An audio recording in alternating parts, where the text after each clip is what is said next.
घोसी संसदीय क्षेत्र के समाजवादी पार्टी के सांसद डा.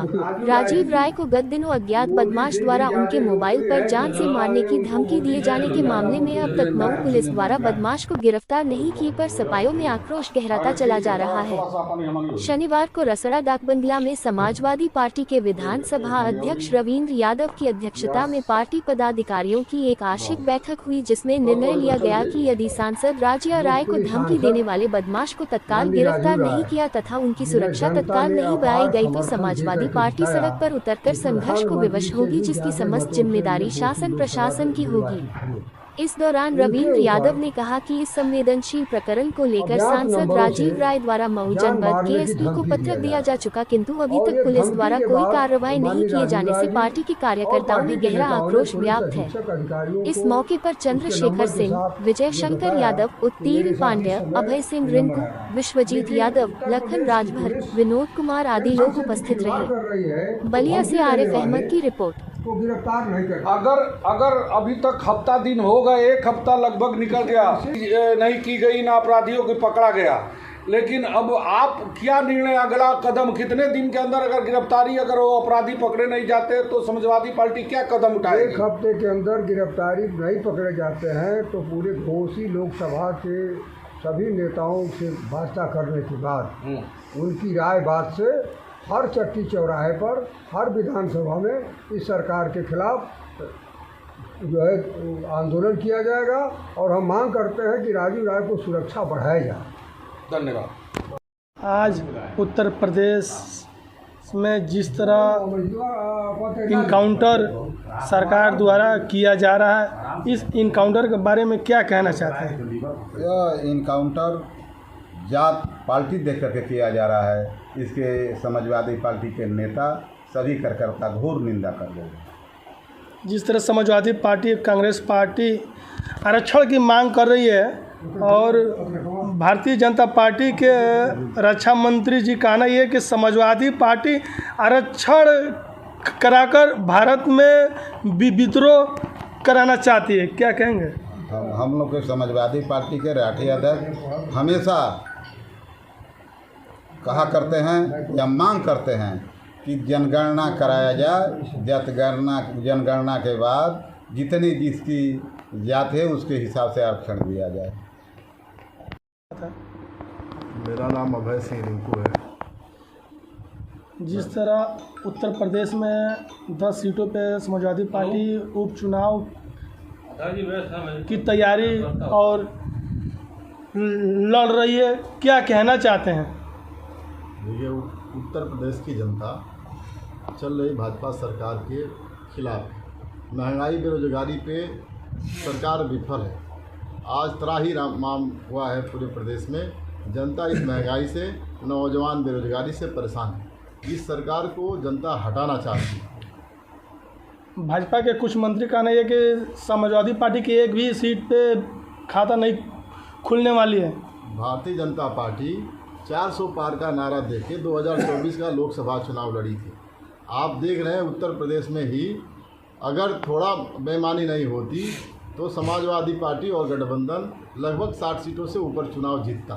आज भी 37 सीट समाजवादी पार्टी और 6 सीट एयरलाइंस को कांग्रेस पार्टी ने जीता है। आने वाले दिन में जो उपचुनाव होने वाले हैं, जो 10 सीटों पे, मुझे पूरा अनुमान है कि लगभग हम 8 से 9 सीटें जीतने समाजवादी पार्टी जीतेगी। यह हम नहीं कर रहे हैं, ये जो लोकसभा का परफॉर्मेंस रहा है, जनता ने समाजवादी पार्टी के लोगों को चुनाव जीता है। अखिलेश यादव पे विश्वास किया है, समाजवादी पार्टी पे विश्वास किया है।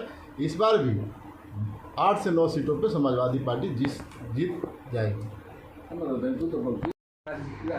आज रसड़ा डाक बंगला में कैसा बैठक रहा, क्या कहना चाहते हैं आज बैठक के बारे में? मैं विजय शंकर यादव, पूर्व अध्यक्ष समाजवादी पार्टी विधानसभा रसड़ा। आज रसड़ा डाक बंगले पर जो बैठक हुई तो हमारे घोसी लोकसभा क्षेत्र से निर्वाचित लोकप्रिय सांसद राजू राय जी के मोबाइल पर अज्ञात फ़ोन से जान से मारने की धमकी जो दी गई, उस धमकी के विरुद्ध में जो प्रशासन द्वारा FIR होने के बाद भी अब तक उन बदमाशों को गिरफ्तार नहीं किया गया है और न उनके खिलाफ कोई कार्रवाई हुई है।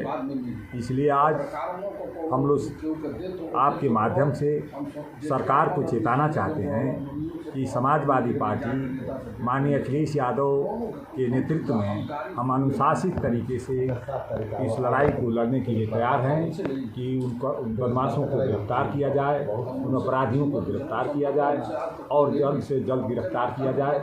नहीं तो हम लोग समाजवादी पार्टी के कार्यकर्ता बहुत ही जल्द अपने नेता की अनुमति से सड़क पर उतरने का काम करेंगे।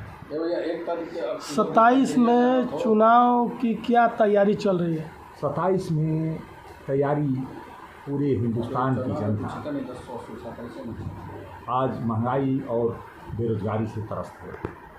उसी तरह से बलिया के भी उत्तर प्रदेश के सारे देश के देशवासी जो है महंगाई और बेरोजगारी और भारतीय जनता पार्टी के झूठ के पुलिंदे से परेशान है। हर आदमी त्रस्त है।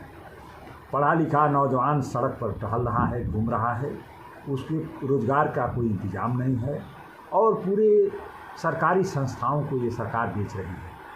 और यहाँ तक कि जो संविदा पर भर्तियाँ होती थी, संविदा पर भी न करके आउटसोर्सिंग से पढ़े लिखे नौजवानों को नियुक्ति की जा रही है और सारी संस्थाओं को चौपट करने का काम कर रहे हैं। कहावत है देहात में कि जो बेटा अपनी बाप की बनाई हुई संपत्ति को बेचता हो उसको हम आगे के शब्द नहीं कहेंगे कि क्या कहा जाता है।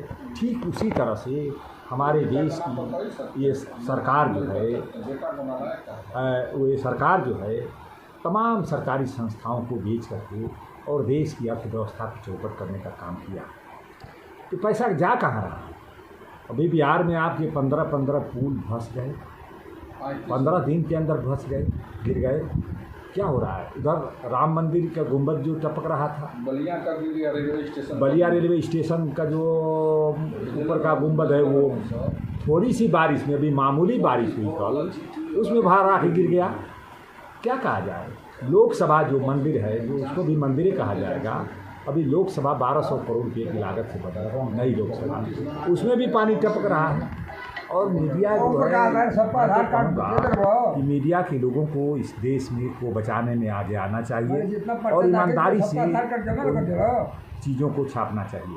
अभी अगर जो घटना आपके तिरुपति बालाजी में हुआ है, तिरुपति बालाजी में कि अभी दूसरे की सरकार रहती, वहाँ कांग्रेस की सरकार रहती या देश में दूसरे की सरकार रहती तो अब तक पूरा देश में आग लग गई थी। लेकिन आज सारी चीज़ों को दबाया जा रहा है और ये दबाने से देश में मर्ज जो है वो बढ़ता जा रहा है और देश दूसरे दिशा में जा रहा है।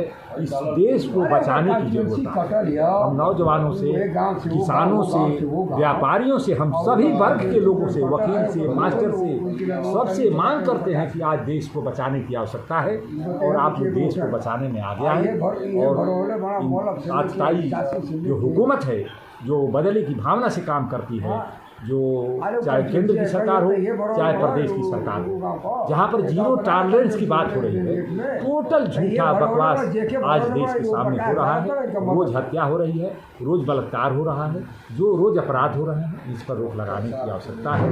और जहाँ तक सवाल है, प्रदेश की जनता मन बना चुकी है कि 2027 में समाजवादी पार्टी के राष्ट्रीय अध्यक्ष माननीय अखिलेश यादव के नेतृत्व में पूर्ण बहुमत की सरकार बनाने का मन बना चुकी है और सरकार 2027 में बनेगी। उस दिशा में हमारे नेता रात दिन तैयारी में लगे हुए हैं और पार्टी के कार्यकर्ता भी तैयारी में लगे।